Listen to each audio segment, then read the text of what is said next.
In this video, I want to talk about hyperthermia, and we'll start the same way we've talked about hypothermia by talking about the changes or what we see in response to hot environment or an increase in body temperature in the body.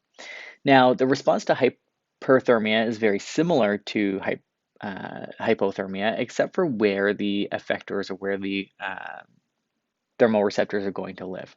So when we look at hyperthermia, the body temperature is really closely controlled by the hypothalamus. So closely controlled that we actually see our hot thermoreceptors, or our thermoreceptors that are going to respond to hot environment, living centrally in the hypothalamus. So central thermoreceptors compared to our peripheral thermoreceptors are going to respond to our hot environment. And if you think about that, it makes sense for a number of reasons. Fever is controlled by the hypothalamus. We have a lot of reasons why we would increase body temperature due to internal mechanisms. So we see the internal part, or the central thermoreceptors, are what are going to respond to hyperthermia, or to an increase in body temperature. So conversely to when we see a decrease in body temperature, what happens is when these central thermoreceptors recognize that the body temperature has gone up, so we see increasing body temperature, they start to fire faster. So if you remember when we talked about cool environment, these thermoreceptors would fire slower, or the hypothalamus would fire more slowly. In this instance, what we start to see is this really rapid firing. And that's going to lead to our cooling effectors. It's going to activate our cooling effectors. So we start to see increased firing in response to increased body temp. So we see increased firing in response to increasing body temperature. And a couple of things are going to happen here as a result of this increased firing, is we're going to activate our cooling effectors. So the body has a few mechanisms that we're going to try and promote in order to activate our cooling effectors. So the first thing that we're going to see is an autonomic nervous system response.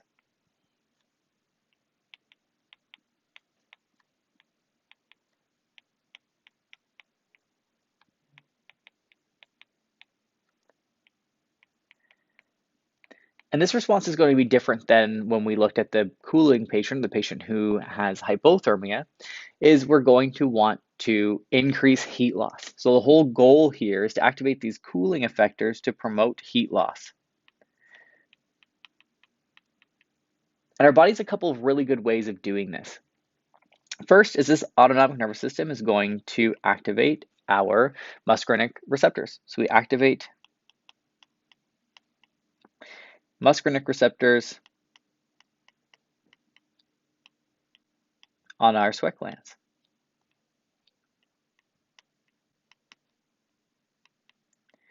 So we're going to activate the muscarinic receptors on our sweat glands that are going to help us sweat, so it promotes sweating. And importantly, this allows us to lose heat through evaporation. So sweating allows us to lose heat through evaporation. Sweating is a very important mechanism. So we lose about 20% of our heat through evaporation, and that can be more, or it can take over a more important role the hotter it gets outside. So we kind of did a bit of this discussion before, but we'll say this is your blood supply, this is your skin, and then we have the outside environment. Now I want you to picture a really hot day. We'll say it's 40 degrees Celsius. So 40 degrees Celsius, it's really, really hot. We know our body does not sit at 40 degrees Celsius. We're down in the high 30s. So if we look at the gradient, we'll say we're 37.1 degrees Celsius. If we look at the gradient, radiant heat, or basically just where does heat flow from cool to warm, is going to be from outside to inside. This 40 degrees Celsius is going to bear down on us and make us hotter. So if we're looking at radiation, it's really hard for me to lose heat through radiation because the outside environment is way hotter. It's just going to want to bring me up to that 40 degrees Celsius rather than take me down. This is where sweating is so important, is if it's not a very humid day, so picture I'm in Arizona, it's really dry heat, and say we have a low humidex, so low humidity. This means that my body, if I have low humidity outside, but I have increased humidity inside the body, and I have lots of water in my body, so I can easily sweat. This allows for lots of fluid to be lost through sweating, and can allow for an excessive amount of heat loss. This is why when you see humidex warnings or they say, oh, the humidex is really high and they put shelters out for people to get cool, this is what's happening is if it's really hot outside, I can't lose heat through radiation. If it's really humid outside, I can't lose heat through evaporation, and that puts me at really, really high risk of hyperthermia. So this is what we call insensible heat loss, or evaporation is a form of insensible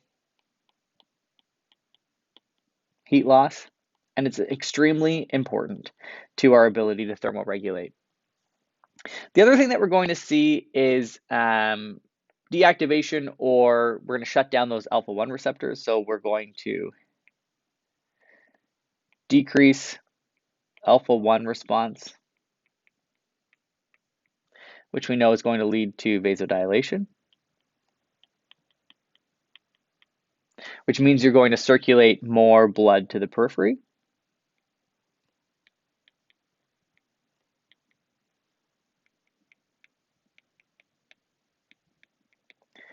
And that's important because it allows us to lose heat through those other mechanisms. So we can see things like radiation is the biggest one. So we lose about somewhere just under 80% of our heat loss is through radiation. So we can increase radiant heat loss.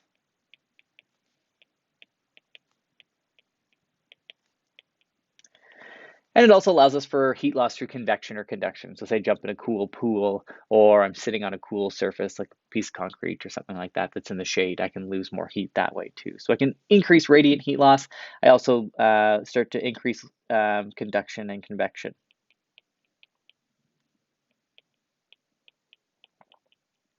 So I increase my conduction and convection, and I'm just promoting more heat loss. So those are my cooling effectors, ways that my body will get cooler as a result of this. The other thing that we need to do is shut down those heat retention effectors, or I need to reduce my heating effectors.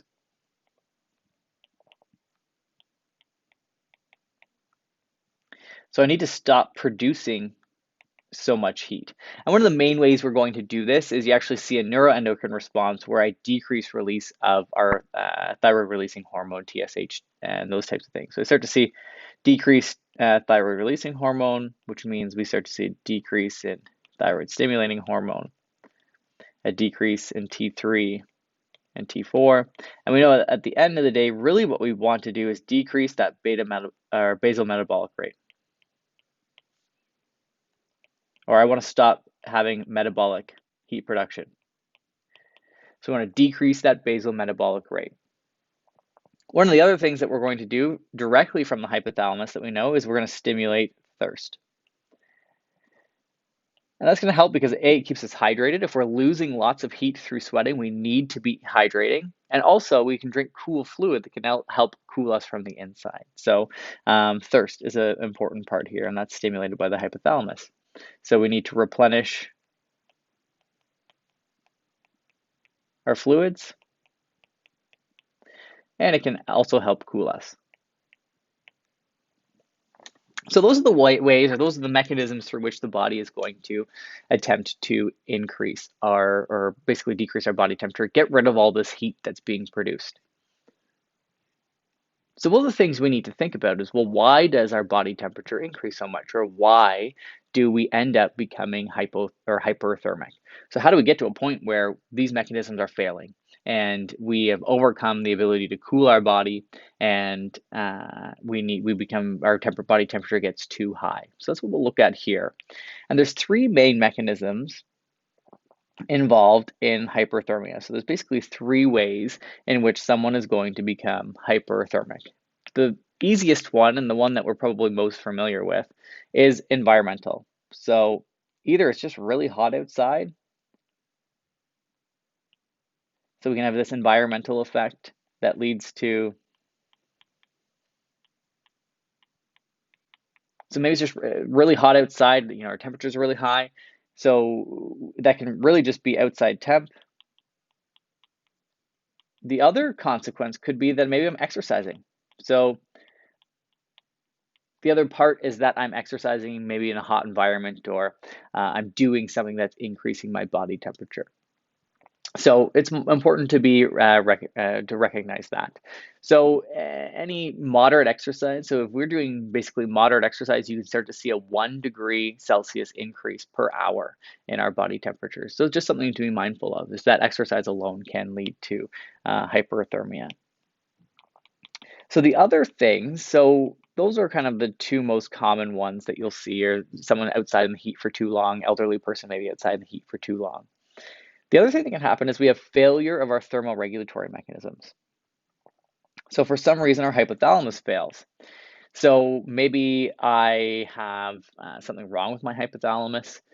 Maybe I'm elderly, so someone who has an inability or doesn't have as much ability to thermoregulate well could be at risk of this. So so this is our first. Our second is failure of the thermoregulatory mechanisms.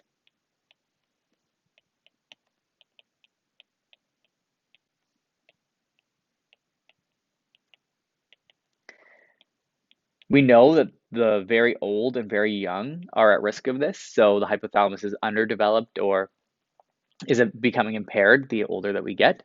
So if the thermoregulatory mechanisms fail, then I can't do my body can't do its job. So if I can't sweat, if I can't lead to increased heat loss through radiation, I can't decrease all of those things I need to decrease, then I am at a high risk. So I get a failure of the thermoregulatory mechanism. So things like age and trauma can lead to those things. And then the last thing that typically leads to hyperthermia is an increase in metabolic heat production.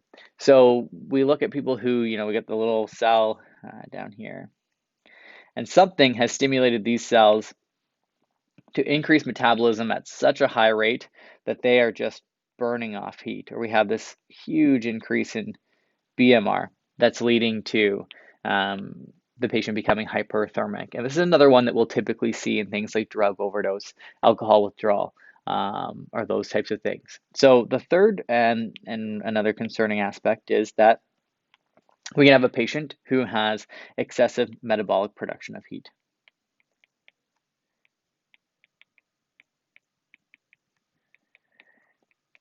And you don't need to see these in isolation. So we could have an elderly patient who maybe has taken too much ASA, who's gotten confused and is now outside. So it's really hot out, which is environmental. They have failure of their thermoregulatory mechanisms because they're very elderly and they're on a drug, ASA, that they've overdosed on that's made them confused and increases metabolic heat production. So it could be one or a combination of things that can lead to a patient becoming hyperthermic. But these are the three typical things. We usually see failure of the thermoregulatory mechanisms. We see an environmental cause, or we see excessive metabolic production of heat through drugs or alcohol or tumors. So when we talk about hyperthermia, we can really talk about two extremes and kind of different than our hypothermia. We really are talking about either heat exhaustion or heat stroke when we talk about hyperthermia. So when we're looking at heat exhaustion, we're typically looking at temperatures that are above normal body temperature but below 40 degrees Celsius. So we're going to change our discussion, and we're going to turn our discussion to heat exhaustion.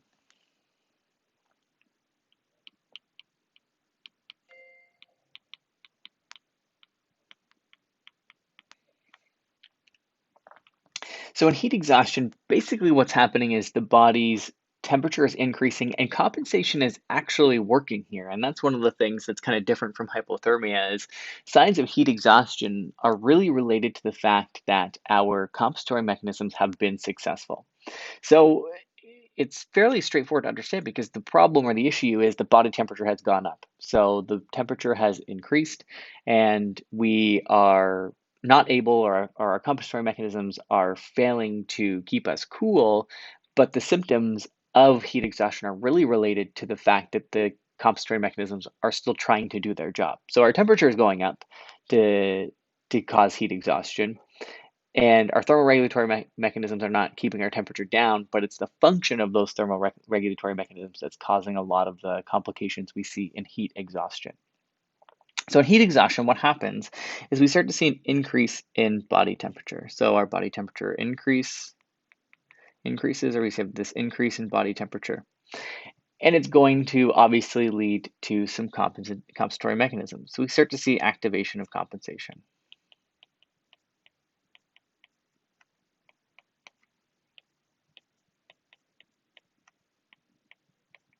So we get the activation of our compensatory mechanisms, and for someone who's having hyperthermia, we know the core mechanism here, one of the core mechanisms that we see in an increase in body temperature is the activation of the muscarinic receptors and sweating. So we'll put that in here. So we start to see activation of our muscarinic receptors.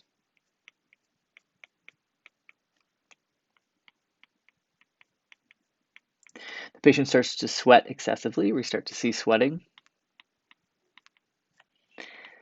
And what goes along with this is what is important. So two things can happen here is when I start to sweat, I know I'm going to start depleting water because obviously that's what we're sweating out. So one of the things that I start to see is total body water loss.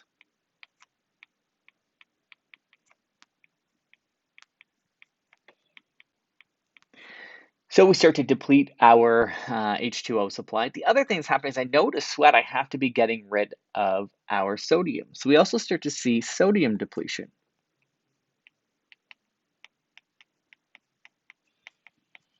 And this is where we can see one of two things happening. Is someone can end up in a water depletion, heat exhaustion, where we see equal parts loss of water and sodium. So the person almost is kind of in this isotonic heat exhaustion. So we see what we call a water depletion, heat exhaustion. So we've started sweating, we are becoming dehydrated, maybe we haven't been hydrating as well as we can, and we've lost lots of sodium. So we end up in this water depletion, heat exhaustion. The other alternative to this is that the patient may say, listen, I am sweating a lot, I'm super hot. And what might happen is they overcompensate by drinking lots of water. So what can happen in this case is we have this total body water loss. One of the ways that I compensate is by increasing H2O consumption.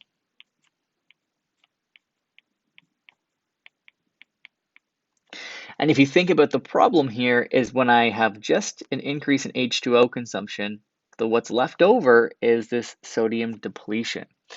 So what can happen is the patient becomes super hyponatremic, or we overwhelm the body with water, or we drink way too much water. So as we replace the water in our body without replacing the sodium, we start to see a hyponatremia, or we dilute the sodium that's in the body. We've lost lots of sodium, we've replaced it with only water, and we see a very diluted blood supply.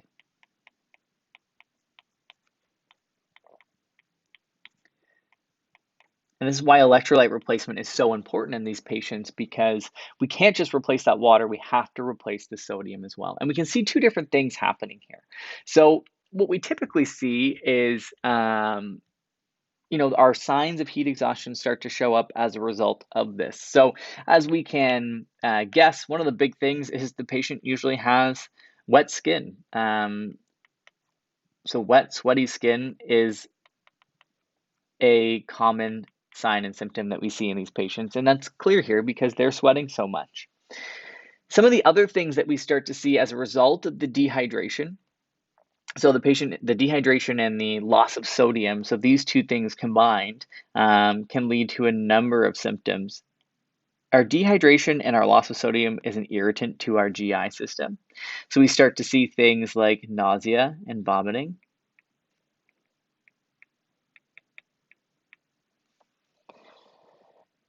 As we become dehydrated, so in either case here, in either we replace the water, we don't replace the water, the dehydration is going to lead to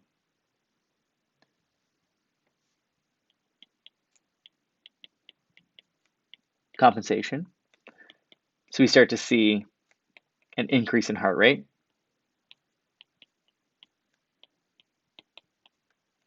So we start to see this increasing heart rate. The loss of sodium typically causes the patient to have muscle cramps. So we start to see an impairment in our action potentials, which can lead to muscle cramping.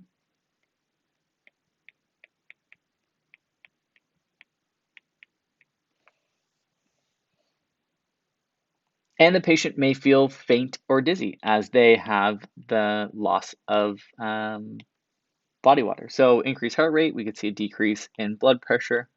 And the patient may have those signs of kind of orthostatic hypotension or orthostatic changes in blood pressure. So the patient may feel faint or dizzy, lightheaded, and we may actually see orthostatic LOC or syncope. So heat exhaustion, really, at the end of the day, what we're looking at is depletion of sodium and a depletion of our sodium and depletion of body water is the big problem here. Now, one thing that we can look at is, well, what happens, because it's a little bit different when I replace all of that sodium and water with just water. And that's one thing I want to kind of take a look at here. So if we go to this hyponatremic heat exhaustion, the one difference that exists is if we draw our cells here, so we've got our cells, we've got these cells, we've got our blood supply, we'll draw that in pink here.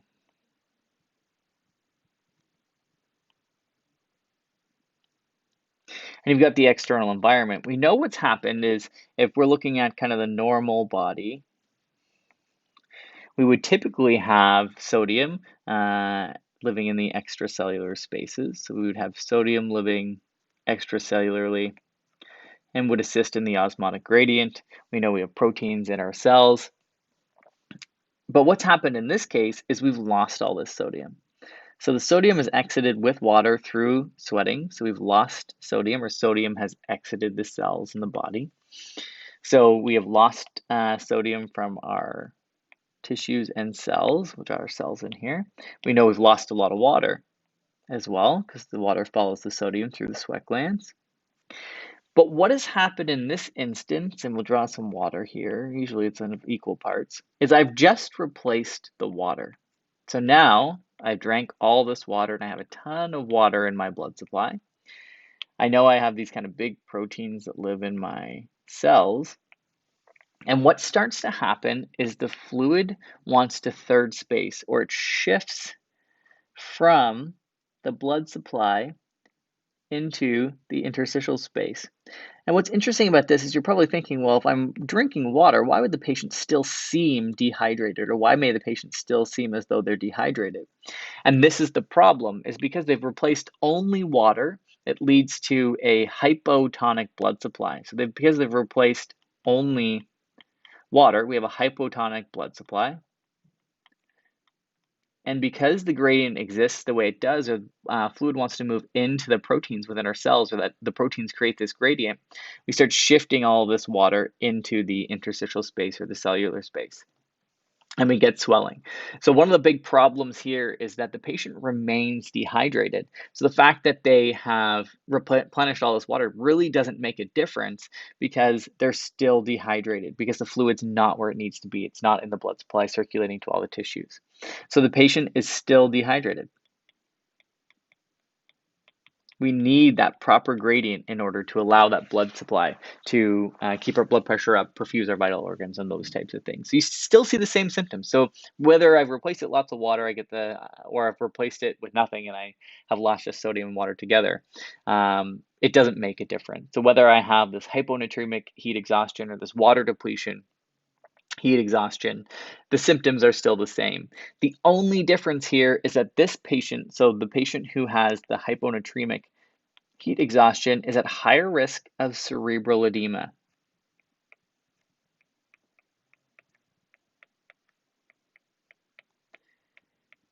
And this risk of cerebral edema is due to this fluid shifting. So this patient's symptoms may be worse than the other patient, because we see this potential for cerebral edema.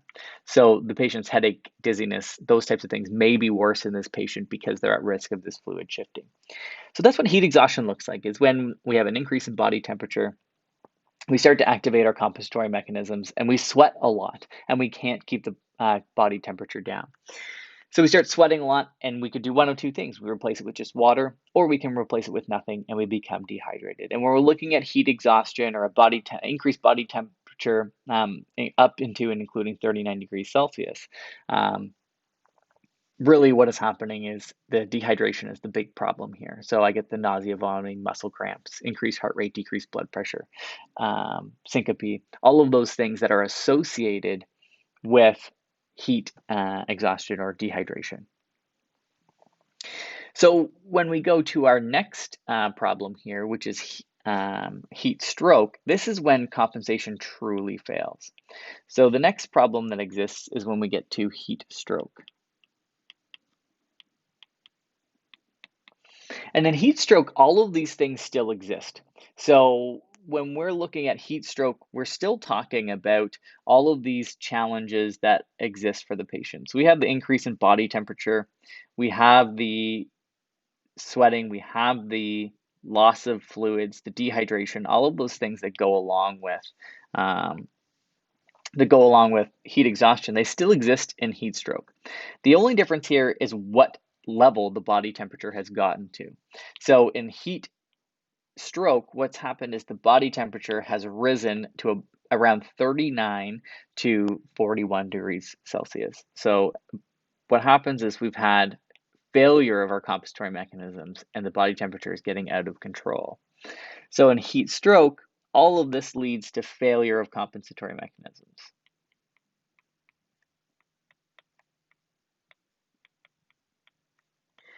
And the body's temperature gets too high. And if you think about it, that is the main problem here, is that the body temperature is too high and our cells can only sustain so much increase in temperature. So a few things start to happen as temperature rises to this extreme degree. One of the big problems is my proteins start to denature. And what that means is your proteins actually start to unfold and die. We know that our proteins are responsible for our cell functions, and this, as a result, starts to lead to organ failure.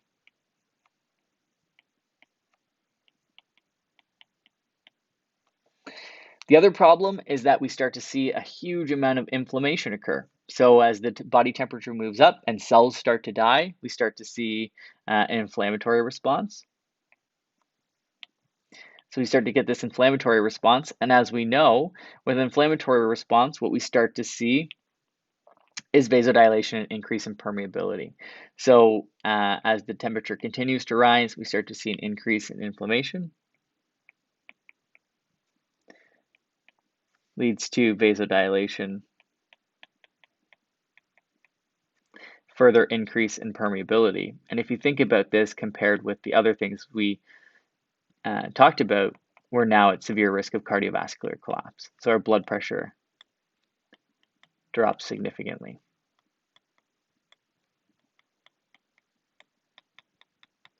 And the patient's at risk of cardiovascular collapse.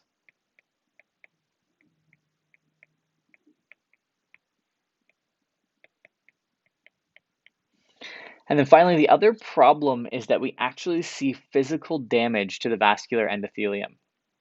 So when we have a temperature that's this high, we actually have physical damage to our vasculature, which is further going to lead to an increase in clotting and leakage of proteins out of our cells. We start to see physical damage.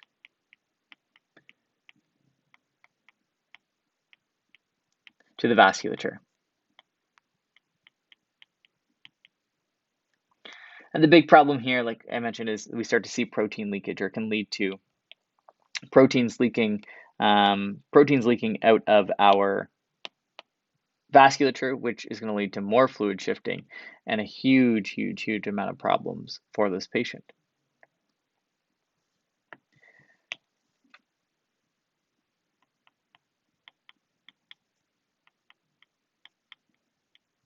Protein leakage, and we get further fluid shifting.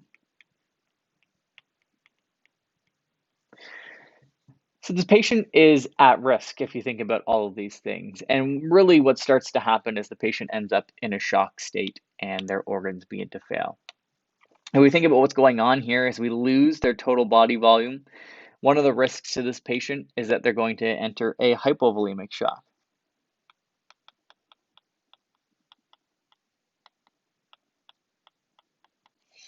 The other risk that exists for this patient is as we have this increase in vasodilation, vascular permeability, protein leakage, these two things are helping contribute to a distributive shock state.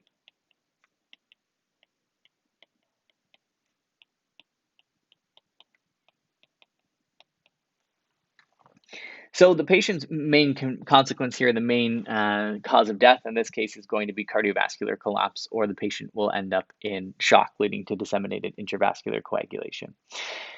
So obviously huge risks to this. When we look at the signs and symptoms associated with our heat stroke is slightly different than our heat exhaustion because the symptoms are more severe. So we typically see compensation and those types of things activated in heat exhaustion. We're looking at the failing of these in heat stroke. So some of the signs and symptoms that we see in this patient are severe headache,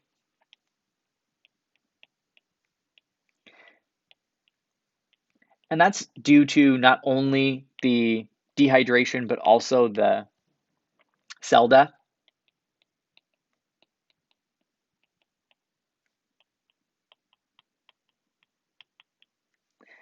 The patient is often altered or they have a decreased level of consciousness.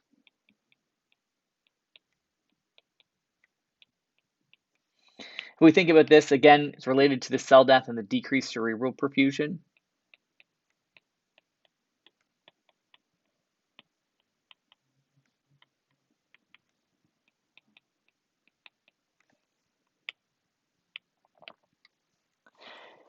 Other things that we can see is this patient stops sweating. So they become so dehydrated that they actually don't have any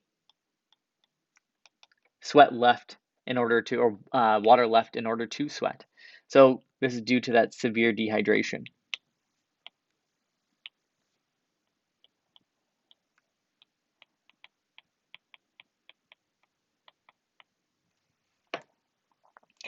And then a lot of the symptoms that we've talked about before are going to stay present here. So the nausea, the vomiting.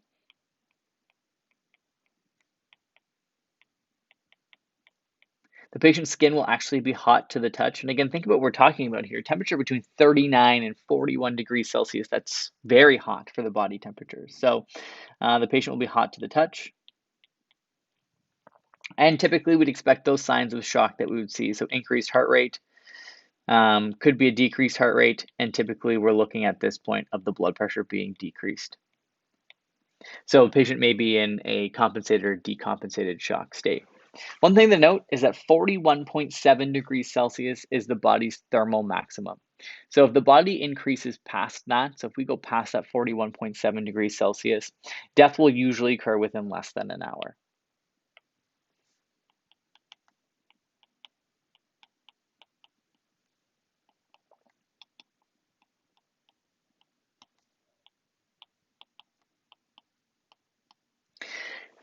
And this is kind of an interesting pathology because if you think about the problems associated with decreased blood pressure and signs of shock, so if I am starting to have, inflammation, I'm not perfusing my body well, I'm starting to see cell death, anything can go wrong at this point. The patient could have seizures as a result of the cerebral issues.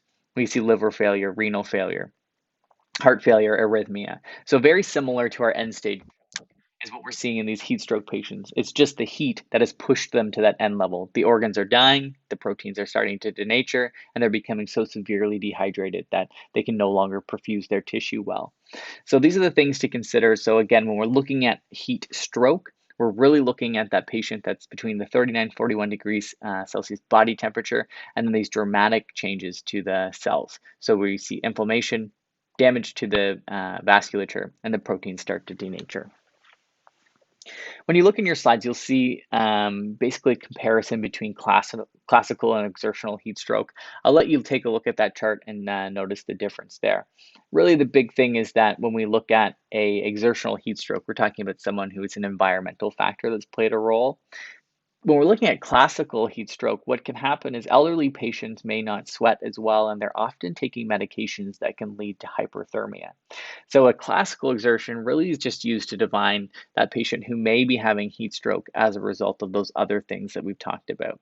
So classical heat stroke typically occurs in the elderly patient. So failure thermoregulatory mechanisms that are often on some sort of drugs or a drug that maybe prevents them from compensating well. Um, and they may not actually show those signs of being sweaty or anything like that. So usually their body temperature is really high, but they don't have some of those other signs because their thermoregulatory mechanisms have failed. So they may not be extremely sweaty like we would expect is the big difference there. So again, we're looking at differentiating heat stroke and heat exhaustion. The big thing here is if you're really trying to make the difference or figure out the difference, if the patient is altered or has a loss of consciousness, automatically that should be considered as heat stroke because we're seeing those significant findings. The other thing is any dramatic decrease in blood pressure. We should be heading towards the heat stroke classification rather than heat exhaustion.